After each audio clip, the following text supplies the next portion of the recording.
adik-adik, sekarang kita akan masuk dalam penyembahan. Kita akan menyembah Tuhan lebih dalam lagi. Mari kita ambil sikap doa, sikap yang tertib. Kita akan datang kepadanya.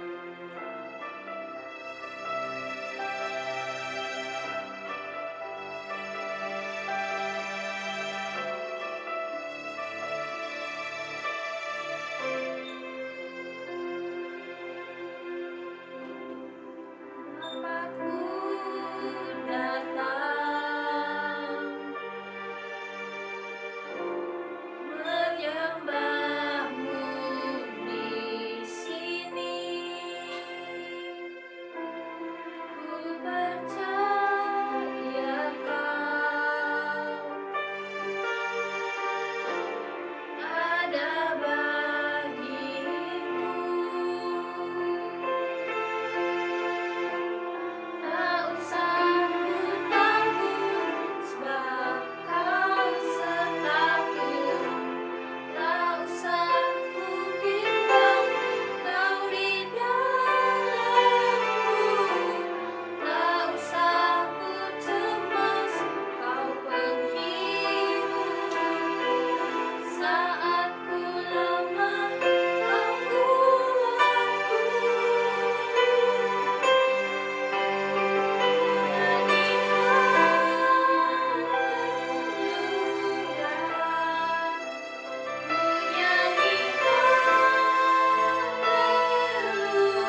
Yesus, sekarang kami akan masuk ke dalam firman Tuhan. Tuhan, biarlah kami dapat mendengarkan firman-Mu dengan baik dan dapat memperoleh pelajaran dari firman-Mu. Terima kasih Tuhan Yesus, bimbing kami selalu dalam nama Tuhan Yesus kami berdoa. Amin.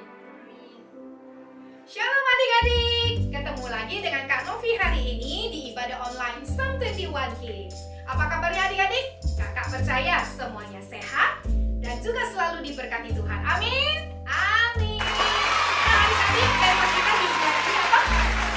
Kesetiaan Ayub. Adik-adik sudah mendengar cerita ini dari 2 minggu yang lalu tentang seorang yang bernama Ayub. Dia adalah orang yang saleh, orang yang bertekun di dalam Tuhan, orang yang dikasihi oleh Tuhan. Tapi iblis mencobainya. Dengan apa? Dengan dia harus kehilangan semua anak-anaknya, dia juga kehilangan semua harta-hartanya lewat serangan musuh, lewat kejadian atau bencana yang tidak dia duga. Dan itu adalah hal yang sangat menyedihkan untuk Ayub. Ditambah lagi Ayub harus menderita penyakit kulit yang sangat mengerikan. Itu membuat dia selalu kesakitan. Tapi kita tahu ceritanya bahwa Ayub tetap setia di dalam Tuhan. Nah, waktu apa yang terjadi pada Ayub? Kita tahu ada seorang istrinya itu yang ngomongnya nggak baik. Dibilangnya apa? Udah, kamu kutuki aja Tuhanmu. Sudah, tinggalkan Tuhan aja. Tapi Ayub tetap memilih untuk setia kepada Tuhan. Nah, hebatnya lagi, ternyata Ayub punya sahabat yang luar biasa. Nah, adik-adik punya sahabat nggak nih? Nah, sahabat Ayub yang bernama Elifaz, Bildad, dan Zophar. Nah, coba yuk kita sama-sama buka dulu di Ayub pasal 2 ayat 11 sampai 13. Ketika ketiga sahabat Ayub mendengar kabar tentang segala malapetaka yang menimpa dia, maka datanglah mereka dari tempatnya masing-masing, yakni Elifaz orang teman, dan Bildad orang Sua, serta Zophar orang Naamah. Mereka bersepakat untuk mengucapkan belasungkawa kepadanya dan menghibur dia. Ketika mereka memandang dari jauh, mereka tidak mengenalnya lagi.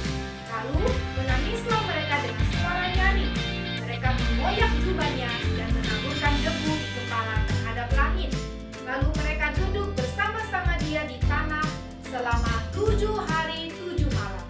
Seorang pun tidak mengucapkan sepatah kata kepadanya karena mereka melihat bahwa sangat berat penderitaannya. Adik-adik, ketiga sahabatnya ini datang dari jauh.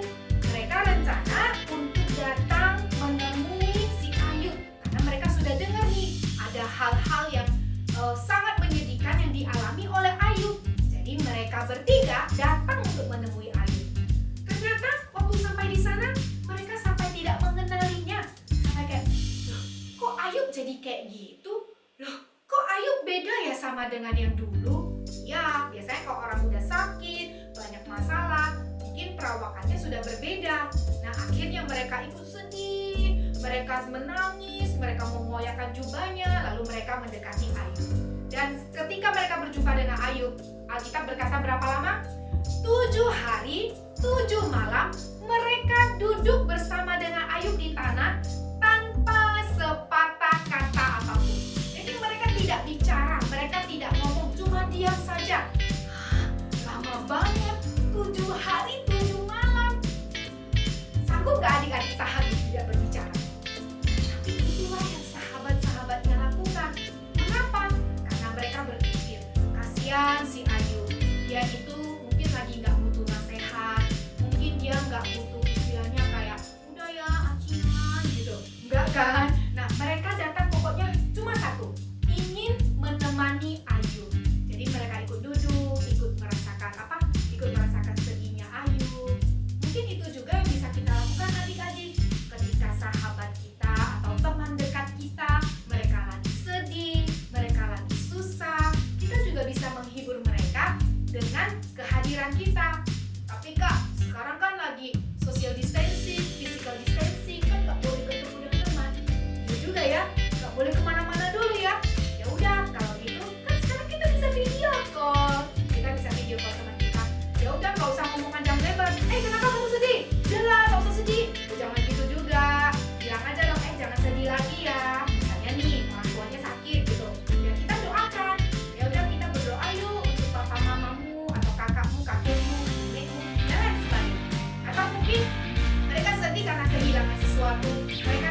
dia cerita, namanya juga sama sahabat, cerita biasa kan.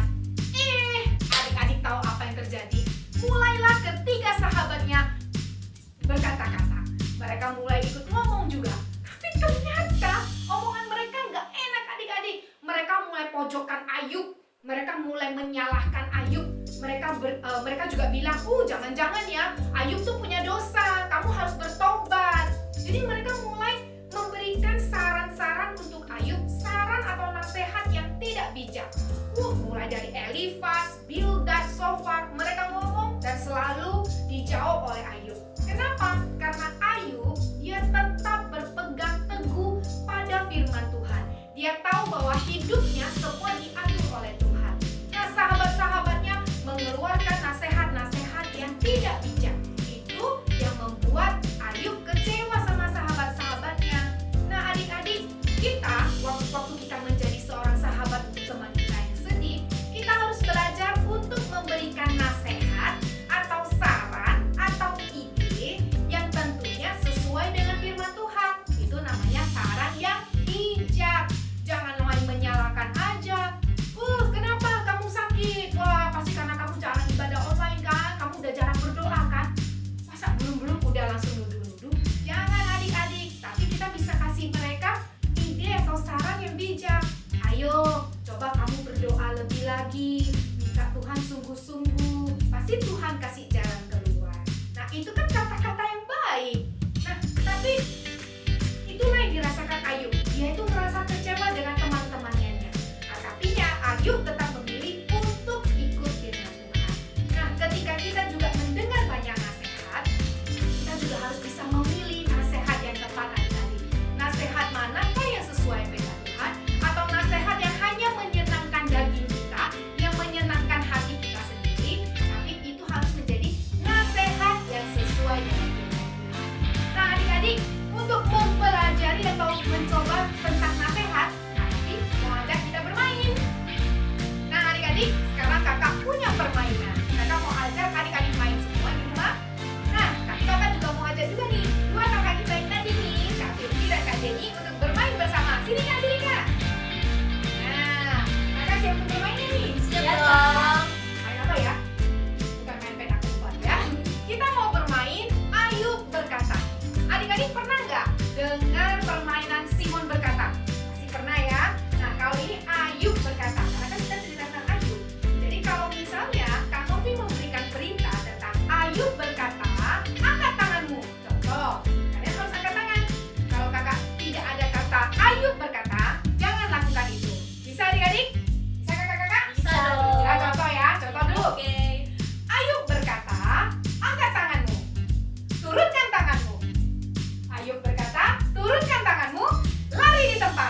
berkata, pujilah Tuhan. Haleluya. Soalnya kakak-kakak juga tiba-tiba kan disuruh, jadi mereka bingung. Mau ngapain ya? Jangan grogi kak, santai aja ya. Oke, Ayub berkata, ikuti Tuhan kemana saja. Ikuti Tuhan. Berhentilah. Kok nggak berhenti? Kan nggak ada yang berkata. Oh iya, karena juga kita harus terus ikut Tuhan. Terima kasih kakak-kakak. Luar biasa. Terima kasih adik-adik. Kasih tepuk tangan dong semuanya untuk Tuhan Yesus. Lanjut. Ayub berkata, semua duduk yang tertib. Ya, hebat semua adik-adik. Ada nasihat yang baik dan yang benar. Kita harus mendengarkan juga dengan baik-baik. Apakah itu sesuai dengan firman Tuhan atau tidak? Apakah itu benar atau tidak? Nah, Ayub memilih untuk mendengar apa kata Tuhan. Ayub memilih untuk mendengar nasihat ini. Nah, kita juga harus memilih mendengar nasihat yang tepat dari orang yang tepat. Misalnya, kita mendengar nasihat dari orang tua kita, nasihat dari sahabat kita, nasihat dari teman. Boleh kok nasihat dari siapapun, asal jangan nasihat yang justru membuat kita itu jatuh dalam dosa. Tapi harus nasihat yang sesuai dengan firman Tuhan. Tapi kak, kan nggak mudah untuk memilih mana nasihat yang baik atau yang mirip-mirip baik gitu. Gimana caranya? Jangan khawatir adik-adik. Untuk memilih tentunya kita perlu seorang penolong. Kita perlu seseorang yang bisa menolong kita untuk membuat keputusan yang benar. Bisa nggak dengan kekuatan sendiri? Tidak bisa. Tapi kita bisa lewat satu penolong itu. Adik-adik tahu siapa? Ya, dia adalah Roh Kudus. Tuhan Yesus, dia yang sudah mati di atas kayu salib untuk kita. Tapi dia bangkit, kemudian dia hidup. Waktu dia naik ke surga, dia berkata, dia mengirimkan Roh Kudusnya untuk adik-adik dan juga untuk kakak, untuk kita semua, untuk memimpin kita dan menolong kita. Adik-adik jangan takut untuk membuat keputusan, asal jangan buatnya buru-buru juga. Buat dengan tenang bersama dengan Roh Kudus. Asal kita yang sudah menerima Tuhan Yesus sebagai juru selamat, dialah yang menolong kita. Seperti sumber kebenaran kita hari ini. Tuhan adalah penebusku. Ayo adik-adik, ikuti kakak dengan suara yang lantang. Katakan sumber kebenaran. Tuhan adalah penebusku. Lebih keras lagi, sumber kebenaran. Tuhan adalah penebusku. Wow, luar biasa. Nah adik-adik, sekarang kita sama-sama hafalkan super ayat kita ya, yang berkata bahwa penebus kita hidup. Ayo semuanya tetap bangkit berdiri. Kita sama-sama katakan Ayub pasal 19 ayat 25. Sekali lagi adik-adik. Ayub pasal 19 ayat 25. Tetapi aku tahu penebusku hidup dan akhirnya ia akan bangkit di atas debu. Ayo sekali lagi kita sama-sama hafal ya adik-adik super ayat hari ini. Ayub pasal 19 ayat 25. Tetapi aku tahu penebusku hidup dan akhirnya ia akan bangkit di atas debu. Sekali lagi, lebih semangat, siap adik-adik? 1, 2, 3. Ayub pasal 19 ayat 25. Tetapi aku tahu penebusku hidup dan akhirnya ia akan bangkit di atas debu. Hebat adik-adik semuanya. Terus dihafalkan di rumah ya. Yang percaya penebus kita hidup katakan amin. Amin. Yang percaya bahwa penebus kita telah memberikan kita seorang penolong yaitu Roh Kudus. Katakan amin. Amin. Nah adik-adik, sekarang kakak mau ajak adik-adik untuk sama-sama berdoa. Ayo, sekarang taruh tangan kirinya di dada dan angkat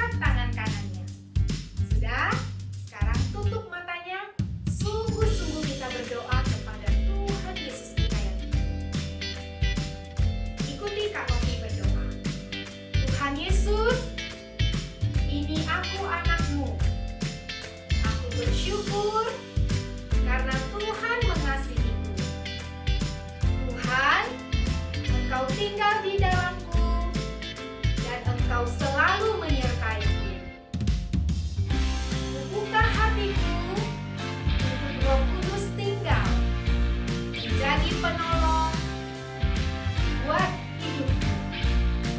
Tolong kami Tuhan, supaya kami dapat memilih keputusan yang benar, memilih nasihat yang benar, sehingga hidup kami selalu menyenangkan Tuhan. Terima kasih Tuhan Yesus, kami sungguh berterima kasih. Terima kasih Tuhan Yesus, kami bersyukur dan berterima kasih karena Tuhan yang memimpin kami. Kami sudah mendengarkan firman Tuhan. Hamba di tempat ini Tuhan berdoa untuk anak-anak, adik-adik semua yang ada di rumah. Tuhan yang memberkati setiap langkah hidup mereka. Ketika mereka memilih keputusan-keputusan, biarlah semuanya bersama dengan Tuhan Yesus. Berkati studi, cita-cita masa depan adik-adik semuanya, dan juga berkati kesehatan mereka, bahkan seluruh keluarga mereka. Berkat-berkat-Mu selalu tercurah dalam kehidupan mereka. Terima kasih Tuhan Yesus, ibadah kami sudah selesai. Kami mengucap syukur untuk segala berkat-Mu, dan kami percaya Engkau yang menyertai kami mulai hari ini sampai selama-lamanya. Hanya di dalam nama Tuhan Yesus Kristus kita percaya, sama-sama katakan amin. Oke adik-adik, sebelum kakak pamit, kakak mau kasih tugas dulu nih buat adik-adik. Tugas adik-adik adalah menyusun kata. Ada pertanyaan dan juga ada kata yang sudah diacak. Jawabannya sudah diacak di katanya. Tapi adik-adik harus susun menjadi kata yang tepat. Nah, adik-adik bisa coba ya untuk dapatkan form ini. Adik-adik seperti biasa, buka aja Instagram di Sam21 Kids. Nanti di bio-nya itu ada link. Nah, adik-adik bisa klik link itu, kemudian adik-adik bisa download, atau mungkin adik-adik mau langsung tulis di kertas juga boleh. Nah, kalau sudah jawab, jangan lupa di foto.